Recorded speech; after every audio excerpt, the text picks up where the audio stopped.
नमस्कार, संघर्ष वृत्तवाहिनीमध्ये आपलं स्वागत। घेऊया ठाणे आणि आसपासच्या परिसरामधील घडणाऱ्या महत्त्वाच्या घडामोडींचा आढावा। आमदार संजय केळकर यांनी नुकताच स्थानिक पदाधिकाऱ्यांसह खड्डे व नाले सफाईचा पाहणी दौरा केला। या पाहणी दौऱ्यादरम्यान कोलशेत अमरलोडा येथील नाला पूर्ण प्लास्टिक कचऱ्याने भरलेला दिसून आला। त्यामुळे एक प्रकारे नाल्यावर रस्ता तयार झाल्याचं दृश्य दिसत होतं। यावेळी आमदार संजय केळकर यांनी नाला आहे की रस्ता असा संतप्त सवाल प्रशासकीय प्रशासनाला केला होता। तात्काळ त्यांनी ठाणे महानगरपालिकेचे आयुक्त राव यांची भेट घेऊन नाला सफाईबाबत अधिकाऱ्यांना नाला सफाई केली आहे का की हात सफाई असा प्रश्न उपस्थित केला। ठाणेकर नागरिक याबाबत विचारत असून नाला सफाई झाली नसल्याचे निदर्शनास आणले होते। तसेच नाला सफाई म्हणजे किती बेबनाव आहे हे या नाल्यावरून आयुक्तांना दाखवून देण्यात आलं। आमदार संजय केळकर यांनी याबाबत आयुक्तांना पत्रक देखील दिलं आहे। तर अशा प्रकारे नाले सफाईबाबत दिशाभूल करण्यात आली असून आमदार संजय केळकर यांनी ही बाब आयुक्तांच्या निदर्शनास आणून दिली आहे। आयुक्तांनी तात्काळ नाला सफाईबाबत संबंधित अधिकाऱ्यांना सूचना केल्या आणि तातडीने सदरचा नाला साफ करण्यास सांगितले। खरं म्हणजे महापालिकेने असा दावा केला होता की पूर्ण नालेसफाई झालेली आहे, 90% नालेसफाई झाली आहे, त्याच्या आधी 70% झालेली आहे। आणि म्हणून मला लोकांनी काही नाल्यांची पाहणी करण्याकरता बोलवलं आणि मी ज्या वेळेला नालेसफाई झाली आहे की नाही बघायला गेलो, उदाहरणार्थ कोलशेतचा मोठा नाला होता, त्या ठिकाणी तर सगळं म्हणजे तो नाला का रस्ता असा प्रश्न पडेल सामान्य माणसाला, अशी परिस्थिती होती। आणि त्यामुळे त्या ठिकाणी मी महापालिकेच्या आयुक्तांना ते निदर्शनास आणलं की तुमचा हा दावा खोटा आहे, लोकांना महापालिकेने ही दिशाभूल केलेली आहे हे बघा। आणि त्याच्यामुळे आता माझा दावा आहे की 50%च नालेसफाई झालेली आहे, उरलेली नालेसफाई तातडीने करा। ठाणेकरांना 25 लाख ठाणेकर या शहरामध्ये राहतात, त्यांना वेठीस धरू नका।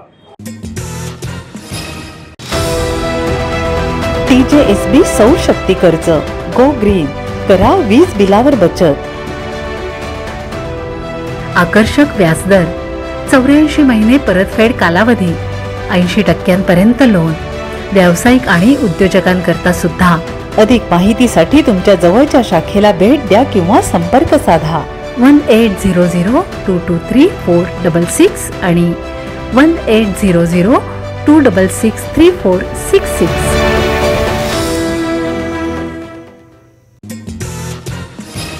हजुर येथील हिंदू रहिवासी अत्यंत असुरक्षित झाला आहे असा प्रकार समोर आला आहे। अनेक महिन्यांपासून हिंदू स्त्रियांवरती अत्याचार करून त्यांच्या धार्मिक भावना या ठिकाणी दुखावल्या जात आहेत। हिंदू महिला यांच्यावरती त्यांच्या घरी शहजाद शेख यांच्याकडून लैंगिक अत्याचार करण्याचा प्रयत्न करण्यात आला आहे। स्वतःला वाचवण्यासाठी ही हिंदू महिला परिसरातील शिवमंदिरामध्ये आश्रय घेण्याकरिता तिने धाव घेतली। ही बातमी कळताच 100 ते 150 मुसलमान व्यक्ती मंदिराच्या परिसरामध्ये घुसले आणि हिंदू पीडित महिला यांना बाहेर येण्यास सांगितले। त्यांनी बाहेर येण्यास नकार दिल्यावरती 100 मुसलमान व्यक्ती चप्पल बूट घालून मंदिरामध्ये घुसले आणि मंदिराची विटंबना केली, त्याचबरोबर धमक्या देखील दिल्या। या घटनेमुळे हिंदूंच्या मंदिराचं पावित्र्य भंग झालं आहे आणि हाजुरी परिसरामध्ये धार्मिक तणाव निर्माण झाला आहे। हिंदू समाजामध्ये असुरक्षितता व रोष निर्माण झाला असून पोलिसांनी तात्काळ कारवाई करण्याची मागणी या ठिकाणी करण्यात आलेली आहे।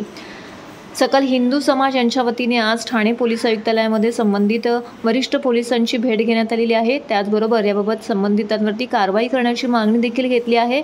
जर तात्काळ कारवाई झाली नाही तर धार्मिक तणावाला लवकरात लवकर कार्यवाही करावी, जिहाद नेता इफ्राक सिद्दीकी यांच्यावरती कारवाई करण्यात यावी अशी मागणी यावेळी करण्यात आलेली आहे। 3 दिवसापूर्वी वादळचे हजुरी येथे एका हिंदू महिलावरती एका मुसलमान तरुणाने अतिप्रसंग करण्याचा प्रयत्न केला। तिने ओरडाओरड केली म्हणून ती वाचली।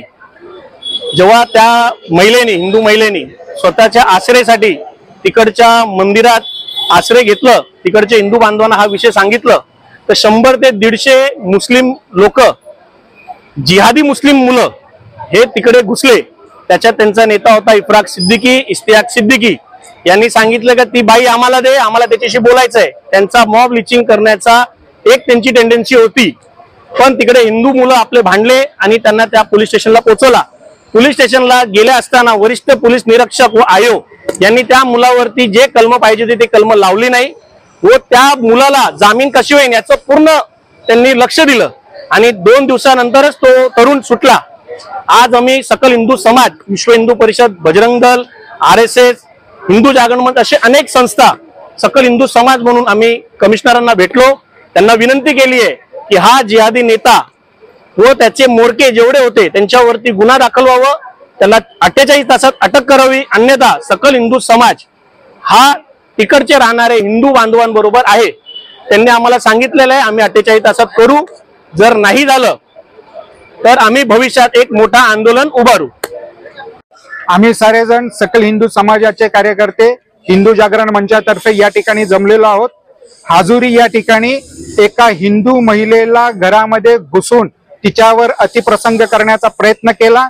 त्या महिलेने स्वतःच्या रक्षणासाठी जेव्हा बाजूच्या मंदिरामध्ये आश्रय घेतला त्यावेळेस त्या मंदिरामध्ये ह्या जिहादी प्रवृत्तीच्या 100-150 मुस्लिम समाजाच्या लोकांनी घुसून तिला मॉब लिंचिंग करायचा प्रयत्न केला, तिला बाहेर काढण्यासाठीचा प्रयत्न केला. चपला घालून त्या मंदिराचं पावित्र्य हे खराब केलेलं आहे, नष्ट केलेलं आहे. इफ्राक सिद्दीकी नावाचा हा त्यांचा मोरका आहे. त्याच्यावर दुर्दैवानं पोलीस प्रशासनाने नरमाईची भूमिका घेऊन कारवाई केलेली आहे. आमची अपेक्षा ही आहे की त्याच्यावर योग्य ते सेक्शन्स लावून, धार्मिक भावना दुखावलेल्या आहेत त्या पद्धतीची सेक्शन्स लावून त्याला अटक करण्यात यावी आणि त्याच्यावर योग्य ती कारवाई करावी. तसंच ज्या पोलिसांनी या सगळ्या जिहादी वृत्तीला पाठीशी घातलंय त्यांच्यावर सुद्धा खातेनिहाय चौकशी करून त्यांच्यावर सुद्धा योग्य ती कारवाई करावी. आणि जर हे झालं नाही, पोलीस प्रशासनाने सकारात्मकरित्या आमच्याशी बोलणी केली, 48 तासात या कारवाई करू अशा पद्धतीचं आश्वासन दिलेलं आहे. पोलीस प्रशासनाने ते आश्वासन पूर्ण करावं. जर तसं झालं नाही तर सकल हिंदू समाज हिंदू जागरण मंचाच्या नेतृत्वाखाली रस्त्यावर उतरेल आणि स्वतःच्या सन्मानाचं रक्षण करेल. ठाणे पोलिसांकडून नो पार्किंग क्षेत्रामध्ये उभ्या असलेल्या दुचाकींवर टोईंगद्वारे कारवाई करण्यात येते, परंतु ही कारवाई नियमांचे उल्लंघन करून सुरू असल्याचा आरोप ठाणेकरांकडून केला जात आहे. दरम्यान या प्रकाराविरोधात ठाण्यातील काही नागरिकांनी आक्रमक भूमिका घेतली आहे. शुक्रवारपासून ठाण्यातील माहिती अधिकार कार्यकर्ते अजय जया यांनी ठाण्यातील नागरिकांना एकत्र करून ज्या ठिकाणी कारवाई केलेली वाहने आणली जातात तिथे उभं राहून नागरिकांना जनजागृती करण्यास सुरुवात केली आहे. तसेच नियमांविषयी माहिती देण्यास सुरुवात केली आहे. त्यामुळे टोईंगचा प्रश्न आता ऐरणीवर येण्याची शक्यता निर्माण झाली आहे. ठाणे ते बदलापूर आणि भिवंडी शहरा रस्त्यालगत बेकायदेशीरपणे उभ्या असणाऱ्या वाहनांवरती वाहतूक नियंत्रण विभागाकडून कारवाई केली जाते. एखाद्या वाहनांवरती कारवाई करण्यापूर्वी टोईंग वाहनामधील पोलीस कर्मचाऱ्याला वाहनांच्या क्रमांकाची उद्घोषणा करून संबंधित वाहन रस्त्यावरून हटवण्यास सांगतात. परंतु त्यानंतरही वाहन चालक त्या ठिकाणी आला नाही तर त्या वाहन चालकाची दुचाकीवर टोईंगद्वारे कारवाई केली जाते. या दुचाकी उचलण्यासाठी टोईंग व्हॅनच्या ठेकेदारांकडून कर्मचाऱ्यांची नेमणूक केली जाते. प्रत्येक टोईंग व्हॅनवर किमान 5 ते 6 कर्मचारी काम करतात. दुचाकी उचलत असताना ती चुकीच्या पद्धतीने टोईंग व्हॅनवर ठेवली जाते, त्यामुळे वाहनांचं मोठ्या प्रमाणात नुकसान देखील होतं. तसेच अनेकदा दुचाकी चालक परिसरामध्ये उभा असतो, त्याच्या समोरच दुचाकी उचलली जाते. चालक विनंती करतो परंतु त्याचं वाहन मात्र सोडलं जात नाही. या ठेकेदारांचे कर्मचारी देखील नागरिकांना दमदाटी करतात. अशा अनेक तक्रारी सध्या ठाणेकर नागरिकांना आणि वाहन चालकांना सहन कराव्या लागत आहेत. याच पार्श्वभूमीवरती समाजसेवक अजय जया यांनी याबाबत आता जनजागृती करण्यास सुरुवात केली आहे. अजय जया यांनी ठाण्यातील काही सुजाण नागरिकांनी ज्या ठिकाणी कारवाई केली जातात, दुचाकी आणल्या जातात तिथे त्यांच्या प्रतिनिधींना उभं राहण्यास सांगितलं आहे. तसेच टोईंग कारवाईच्या मागे वसुलीचा प्रकार सुरू आहे का याची देखील पडताळणी करण्यास सांगितलं आहे. कारवाई केल्यास काय करावे याबाबत जनजागृती करण्यास सुरुवात केली आहे. त्यामुळे टोईंगचा वाद आता पेटण्याची शक्यता व्यक्त केली जात आहे.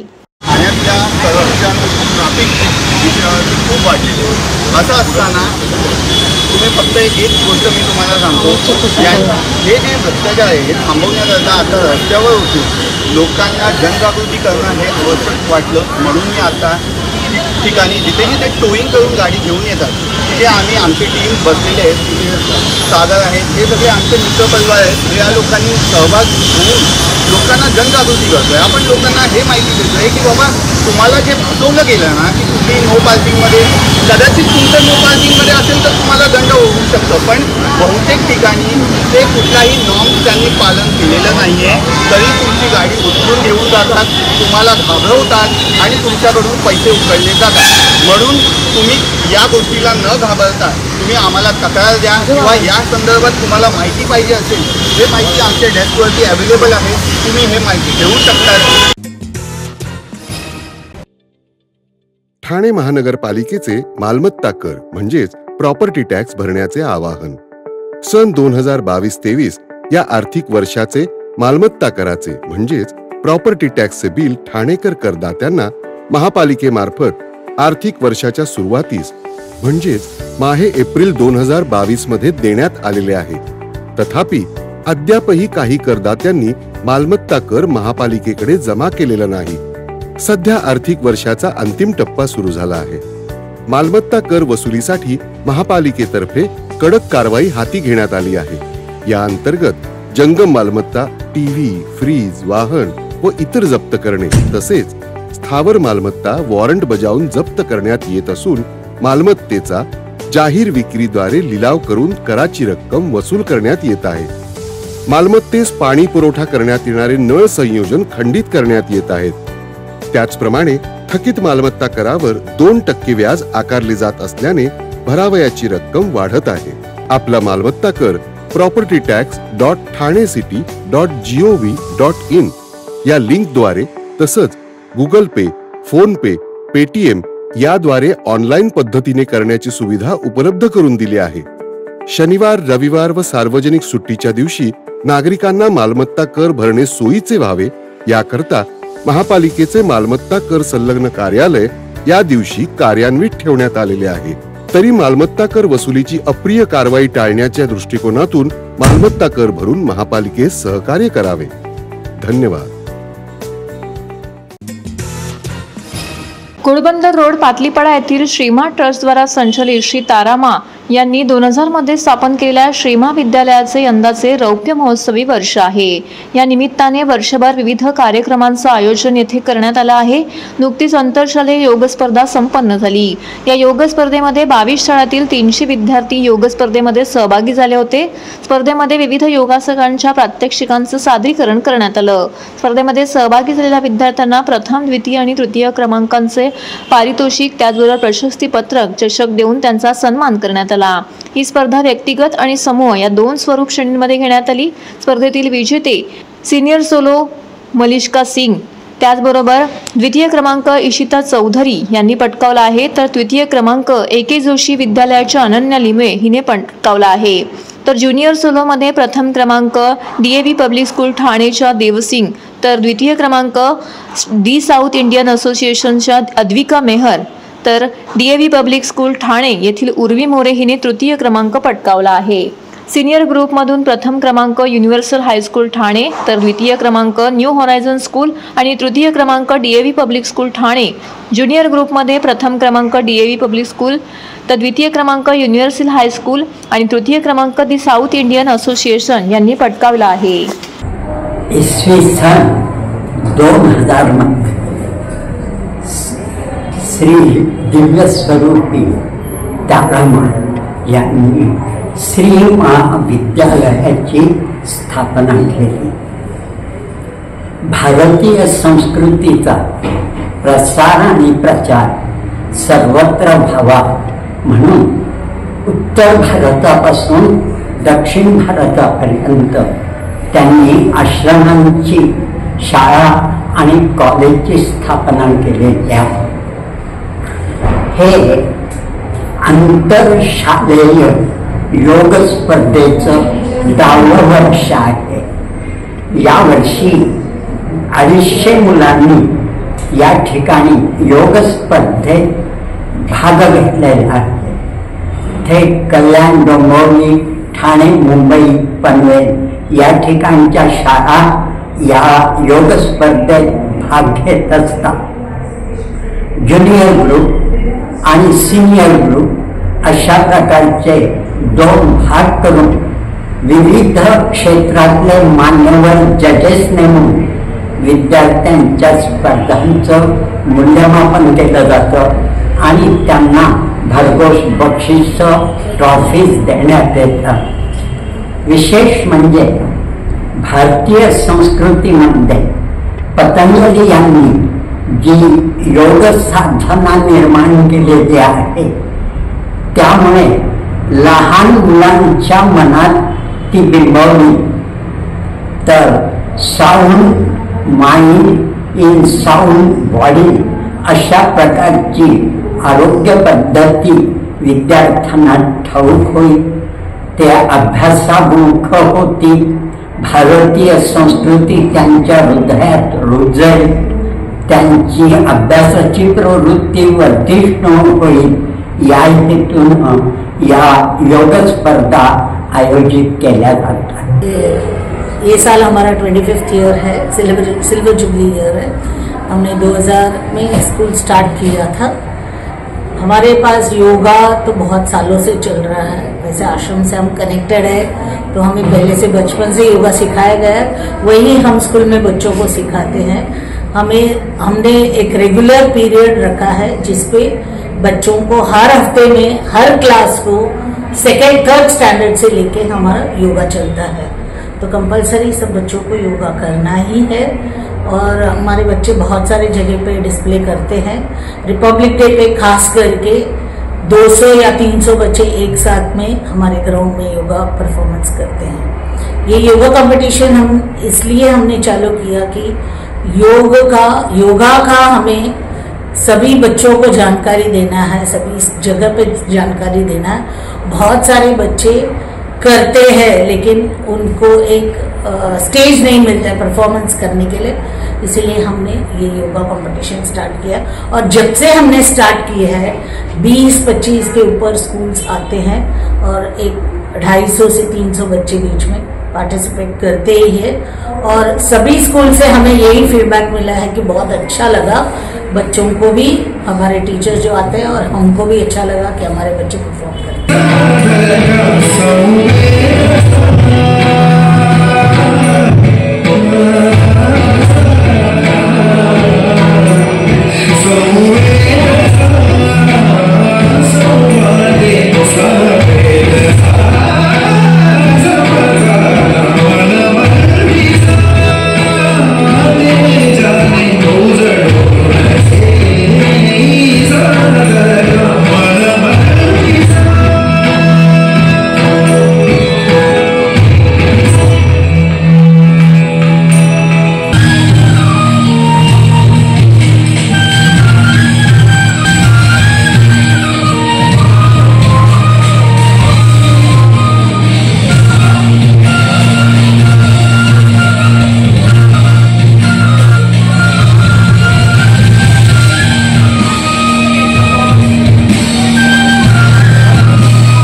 ठाण्यातील शासकीय विश्रामगृहामध्ये आझाद समाज पार्टी यांच्या वतीने पदाधिकारी आढावा बैठक संपन्न झाली. या बैठकीला महाराष्ट्र प्रदेश आनंद लोंढे, महाराष्ट्र प्रदेश उपाध्यक्ष ॲडव्होकेट सुमित कांबळे तसेच मोठ्या संख्येने इतर पदाधिकारी उपस्थित होते. महात्मा फुले, छत्रपती शाहू महाराज, डॉक्टर बाबासाहेब आंबेडकर यांची विचारधारा आणि काशीराम यांचे मिशन पुढे घेऊन जाण्यासाठी तसेच माजी खासदार ॲडव्होकेट चंद्रशेखर आझाद यांच्या कणखर नेतृत्वाखाली आझाद समाज पार्टी कार्य करते. तसेच जास्तीत जास्त तरुणांनी या संघटनेत सहभागी व्हावे या उद्देशाने बैठकीचं आयोजन करण्यात आलं होतं. यावेळी आझाद समाज पार्टीच्या ठाणे शहर अध्यक्षपदी नूतन गवांदे यांची नियुक्ती करण्यात आली. तसेच अनेक पदाधिकाऱ्यांची नियुक्ती येथे करण्यात आली. ठाणे जिल्ह्यातील बहुसंख्य दलित बांधव, आदिवासी बांधव, मुस्लिम बांधव यांच्यावरती होणाऱ्या अन्यायाविरोधात कणखर व मजबूत आवाज उठवण्यासाठी पुढच्या महिन्यामध्ये चंद्रशेखर आझाद ठाण्यात येणार आहेत. तसेच आदिवासी बांधवांच्या जागा बिल्डर लॉबीने लाटल्या आहेत त्याविरोधात मोठा लढा उभा करणार आहोत.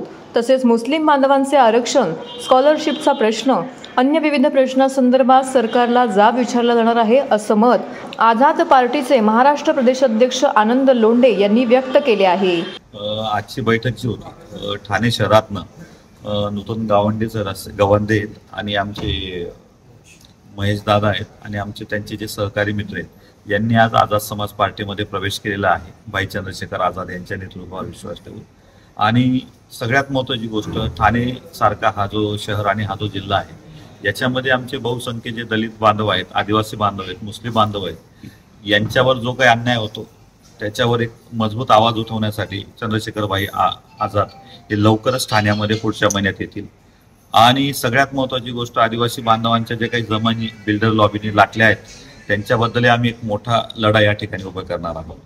मुस्लिम बांधवांचं आरक्षण असेल किंवा स्कॉलरशिपचे प्रश्न असतील, अन्य कुठलेही प्रश्न असतील, पदोन्नतीचे प्रश्न असतील, यांच्यावर लवकरच सरकारला एक मोठा जाब विचारला जाईल. आणि जे काय आमच्या नवीन पदाधिकाऱ्यांनी या ठिकाणी आज त्यांचं शहराध्यक्ष म्हणून त्यांना पदग्रहण दिलं जात आहे, तर मी त्यांचाही शुभेच्छा देतो. आनंद लोंढे साहेब आलेले आहेत इथे आणि आमचे ॲडव्होकेट सुमित सावळे साहेब पण आले.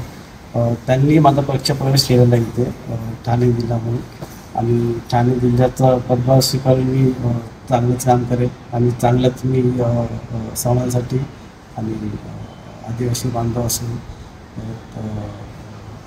तर समाज असेल त्यांच्यासाठी मी. प्रवासामध्ये रिक्षामध्ये राहिलेली लॅपटॉप आणि महत्त्वाची कागदपत्र असणारी बॅग विसरून गेले असता रिक्षा चालकाने प्रामाणिकपणा दाखवत कोपरी पोलीस ठाण्यामध्ये ती जमा केली. त्याचा प्रामाणिकपणा बघून पोलिसांनी रिक्षा चालकाचा सत्कार करून भरभरून कौतुक केलं आहे. कोपरीमध्ये राहणारे आकाश खोपटे यांनी शुक्रवारी सायंकाळी घरी जाण्यासाठी ठाणे पूर्व रेल्वे स्टेशन येथून रिक्षा पकडली. सोबत लॅपटॉप आणि इतर महत्त्वाची कागदपत्र असलेली बॅग त्यांच्यासोबत होती. मात्र रिक्षात ही बॅग ते विसरून गेले. रिक्षा चालक राजेश कोकाटे यांनी सहज पाठी बघितले तर एक बॅग राहिलेली दिसली. सदरची बॅग ही ज्यांची आहे त्यांच्याकडे जाणं अत्यंत महत्त्वाचं असल्याने कोकाटे यांनी कोपरी पोलीस स्टेशन गाठले. वरिष्ठ पोलीस निरीक्षक रणजित डेरे यांच्या मार्गदर्शनाखाली पोलिसांनी बॅगमधील कागदपत्रांचा आधार घेऊन आकाश खोपटे यांच्याशी संपर्क साधून लॅपटॉपची बॅग त्यांना सुपूर्द केली आहे. रिक्षाचालक राजेश कोकाटे यांचा प्रामाणिकपणा बघून कोपरी पोलीस स्टेशनचे वरिष्ठ पोलीस निरीक्षक रणजित डेरे यांनी त्यांचं कौतुक करून विशेष असा सत्कार केला आहे. तर हे होतं संघर्ष वृत्तवाहिनीचं आजचं बातमीपत्र.